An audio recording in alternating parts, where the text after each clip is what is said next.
33வது దశకం అంబరీష వృద్ధాంతం మోక్షాబ్దిరాగం. వైవస్వదాఖ్యమనుపుత్ర నభాగజాత నాభాగనామక నరేంద్ర సుతోంబరీషః సప్తార్ణవావృతమహీ దయితో బిలేమే త్వత్సంగిషు త్వయి చ మగ్నమనః సతైవ త్వత్ప్రీతయే సకలమేవ విదన్వతోస్య భక్తైవ దేవన చిరాత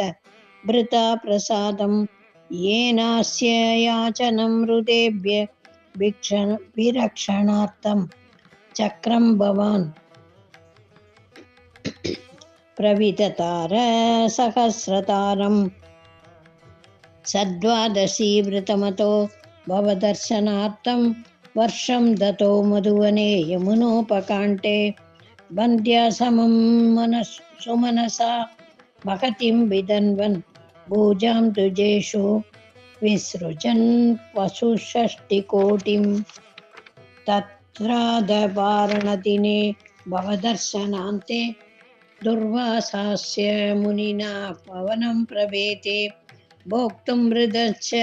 सनर्पेण परार्थशीलो मन्दं जगामयमुनां नियमान् विदास्यन् राज्ञा तवारणमुहूर्त समाप्तिकेतान् वारैव वारणमकारी भवत्प्रेण प्राप्तो मुनिस्तत दिव्यदृशा विजानन् क्षिप्यन् कृतो धृतजटो विधात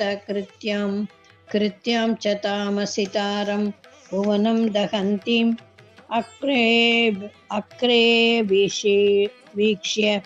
नृपतिर्न पदाच्चकम्बे त्वद्भक्तपादम् अभिवीक्ष्य सुदर्शनं ते कृत्यानलं चपलयन् मुनिमन्वदावीत् तावन्न शेषभुवनेषु पियास पश्यन् विश्वत्र चक्रमपि ते गतवान् विरिञ्चं कक्कालचक्रम् अतिलङ्क्यतीत्यवास्तः सर्वं ययौ स च भवन्तम् अवन्ततैव भूयो भवन्निलयमेत्य मुनिं नमन्तं प्रोचे भवना अमृषे ननु भक्तदासः ज्ञानानं तपश्च विनयान् विदमेव मान्यं यां अम्बरीष पदमेव भजेति भूमन् तावत् समेध्य मुनिना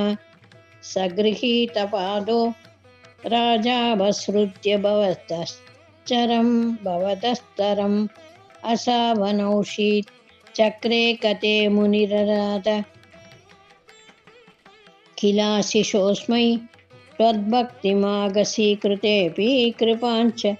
संसन् राजा प्रदीक्ष्य मुनिमेघ समां अनास्वान् सम्भोज्यतातु तं ऋषिं विसृजन् प्रसन्नं भुक्त्वा स्वयं त्वयि ततोऽपि धृतं रतोऽभूत् सायुज्यमाप च समां भवने शपायाः. सर्वत्र गोविन्दनाम संकीर्तनं गोविन्द गोविन्द.